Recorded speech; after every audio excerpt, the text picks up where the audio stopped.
Thank the gentleman from Colorado. Mr. Speaker, every day, thousands of Americans risk their lives for our nation, despite the fact that our broken immigration system rips them apart, rips their families apart by detaining, deporting their mothers, fathers, siblings, and spouses.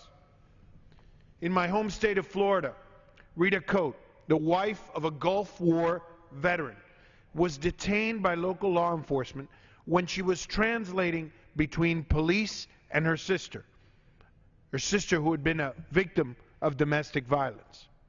Instead of arresting her sister's assailant, Rita was held without warrant. She was taken into custody without being charged. She wasn't allowed to see a judge for 7 days before being transferred to ICE custody. This is the spouse of a veteran, of someone who's serving in armed forces. No one deserves this treatment, but certainly not someone who has faced the challenges of being a military spouse. Our nation's veterans were willing to make the ultimate sacrifice to protect us. The least we could do is protect their families.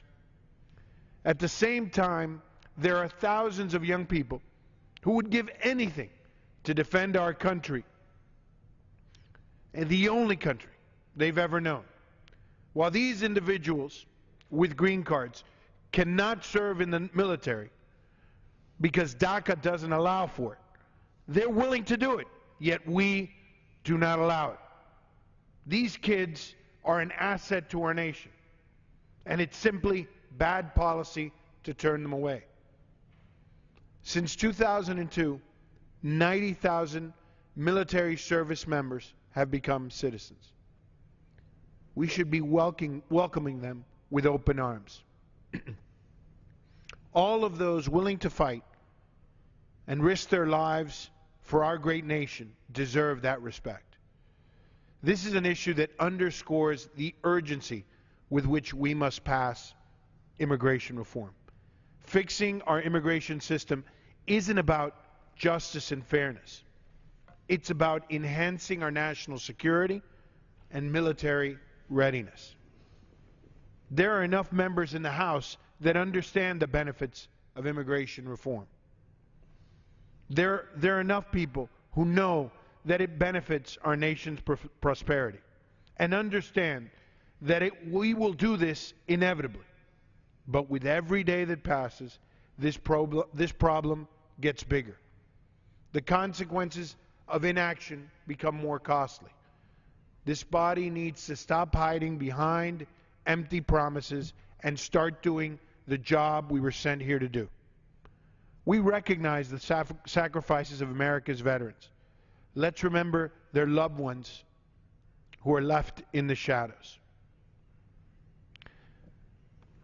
I want to remind my colleagues across the aisle that there's enough blame to go around. But here's what's clear. A Democratic Senate took up comprehensive immigration reform and passed a bipartisan bill. This would not be the bill that I would love. This would not be the bill that the gentleman from Colorado or the gentleman from California or many of us could probably write a better bill. Yet we took up this bill and it got passed. The President has said he would sign that bill. And before this House, we have a bipartisan bill that has 190 signatures. And if the Speaker would allow it to come to the floor, it would pass. Mr. Speaker, we need you to yield here. You did it on Hurricane Sandy relief.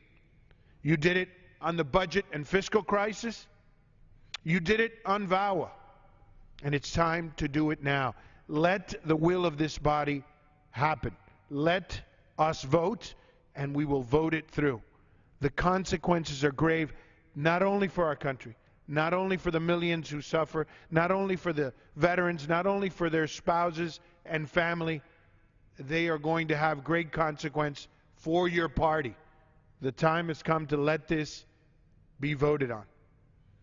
We've been given an unprecedented opportunity to fix our broken immigration system and make our nation stronger. Now is the time to pass immigration reform. Thank you, and I yield back to the gentleman from Colorado.